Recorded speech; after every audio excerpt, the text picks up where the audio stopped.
काफी समय पहले की बात है। प्रतापगढ़ नाम का एक राज्य था। वहां का राजा बहुत अच्छा था, मगर राजा को एक सुख नहीं था।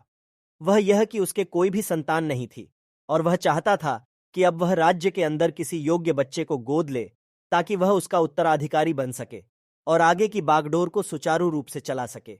और इसी को देखते हुए राजा ने राज्य में घोषणा करवा दी कि सभी बच्चे राजमहल में एकत्रित हो जाए। ऐसा ही हुआ। राजा ने सभी बच्चों को पौधे लगाने के लिए भिन्न भिन्न प्रकार के बीज दिए और कहा कि अब हम 6 महीने बाद मिलेंगे और देखेंगे कि किसका पौधा सबसे अच्छा होगा। महीना बीत जाने के बाद भी एक बच्चा ऐसा था जिसके गमले में वह बीज अभी तक नहीं फूटा था, लेकिन वह रोज उसकी देखभाल करता था और रोज पौधे को पानी देता था। देखते ही देखते 3 महीने बीत गए। बच्चा परेशान हो गया। तभी उसकी माँ ने कहा कि बेटा धैर्य रखो, कुछ बीजों को फलने में ज्यादा वक्त लगता है। और वह पौधे को सींचता रहा। 6 महीने हो गए।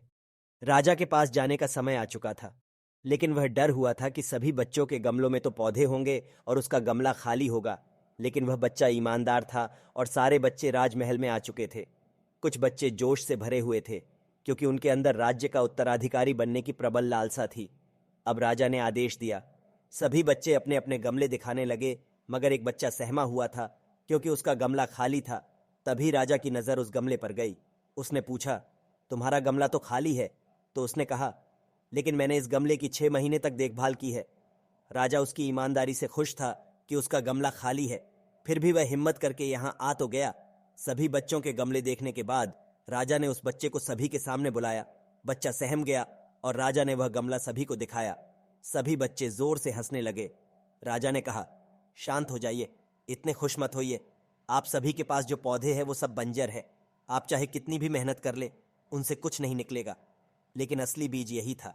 राजा उसकी ईमानदारी से बेहद खुश हुआ और उस बच्चे को राज्य का उत्तराधिकारी बना दिया गया। लेकिन हमें इस कहानी से क्या सीखने को मिला? मेरे हिसाब से अपने अंदर ईमानदारी का होना बहुत ज़रूरी है। अगर हम खुद के साथ ईमानदार हैं तो जीवन के किसी न किसी पीढ़ी ढाव में सफल हो ही जाएंगे, क्योंकि हमारी औकात हमें ही पता होती है। हम खुद को पागल बनाकर खुद का ही नुकसान करते हैं।